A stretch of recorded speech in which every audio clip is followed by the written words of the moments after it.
સુરતના કામરેજ અને ભાટિયા ટોલ નાકા પર ટોલ ટેક્સમાંથી મુક્તિ અપાવવાની માંગ સતત થઈ રહી છે ત્યારે કોંગ્રેસના નેતા દર્શન નાયકે આ અંગે કલેક્ટરને રજૂઆત કરી છે કે જે 19ના વાહન ચાલકોને કામરેજ ભાટિયા ટોલ નાકા પર ટેક્સમાંથી મુક્તિ આપવામાં આવે। આ સાથે જ જે 5ના વાહન ચાલકોને પણ ટોલ ટેક્સમાંથી મુક્તિની માંગ થઈ રહી છે। ટોલ પ્લાઝા પર ઉઘાડી લૂંટ કરવામાં આવતી હોવાની ફરિયાદ છે।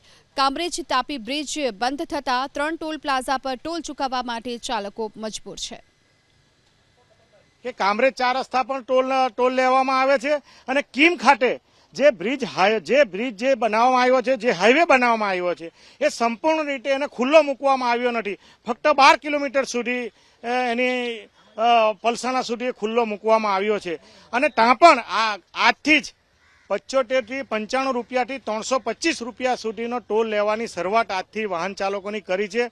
ઘણા વાહન ચાલકોએ ખેડૂતોએ આજે ત્યાં હલ્લાબોલ કર્યો હતો અને એ અનુસંધાનમાં મને પણ રજૂઆત કરી છે। તાત્કાલિક અસરથી મેં કલેક્ટરશ્રીનું ધ્યાન દોરવા માટે હાલમાં આ આવેદનપત્ર તૈયાર કરીને વિનંતી કરી છે કે સુરતનો ટોલ ચાલક કામરેજ પણ ટોલ નાકા પર ટોલ ચૂકવે, કીમ પણ એક્સપ્રેસ હાઈવે પર ચૂકવે અને ભાટિયા ખાતે આવે તો ભાટિયા ખાતે પણ ચૂકવે।